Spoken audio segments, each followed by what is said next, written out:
Prep Test 73, Section 4, number 19 says, young people believe efforts to reduce pollution, poverty, and war are doomed to failure. This pessimism is probably harmful to humanity's future. Oh yeah, why do you think that? Well, because people lose motivation to work for goals they think are unrealizable. So they're like, hey, these efforts aren't going to do shit to reduce pollution or poverty or war. We're not, our efforts are useless. And this speaker says, well, wait a second though.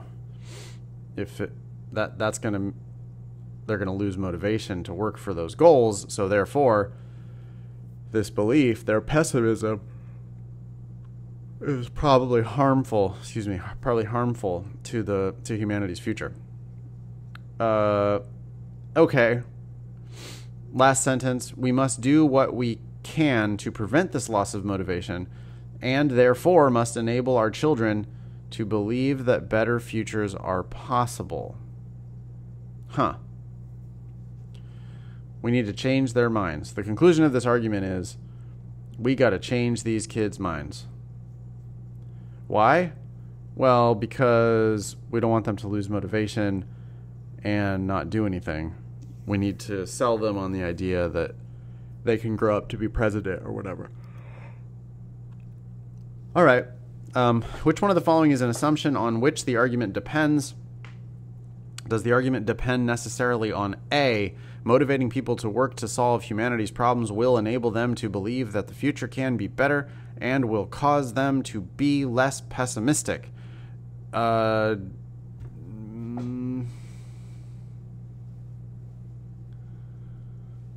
No, I think we were already just in the first place trying to cause them to be less pessimistic so that they would be motivated to work for the future. I think A is backward. A's got it twisted upside down. We needed, hey, yeah, it's just A is backward. Okay, B, enabling people to believe that better futures are possible will help prevent the loss of motivation that results from pessimistic beliefs about the future.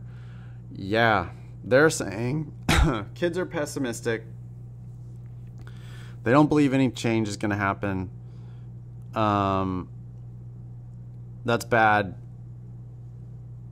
because they might lose motivation. And B, saying, well, all we got to do is help them believe that better futures are possible, and that'll help prevent the loss of motivation that results from these pessimistic beliefs about the future. That's exactly right in line with the argument. If that's false, this argument makes no sense. B basically feels like they're just restating the argument. If B is false, this argument's dead, because it is not true that enabling people to believe that better futures are possible will help prevent the loss of motivation, in which case your whole argument is shot. So number 19 is going to turn out to be B. C, optimism about the future is better than pessimism, even if that optimism is based on an illusory vision of what is likely to occur. You know, this argument actually didn't take like a normative moral stance on whether optimism or pessimism is better. Instead, they just said, hey, I'm worried about our future here. We need to get these young people working, so let's convince them to be optimists. If C is false, you get, well, sometimes optimism isn't always better.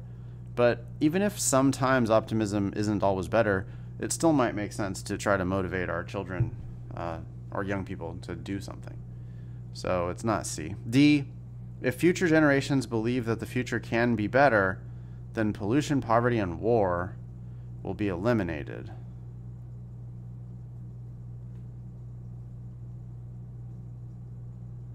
What?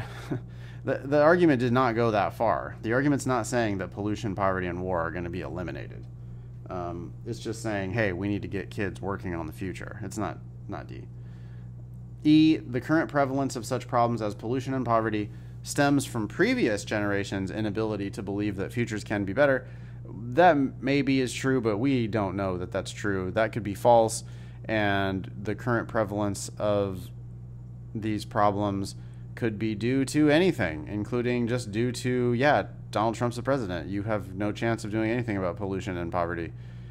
And so it doesn't have to be getting passed down from the generation to generation at all. It's not E. The answer is B, because it's right in line with the argument. It's exactly what they said. If it's false, then the argument's false. So number 19 for sure is B.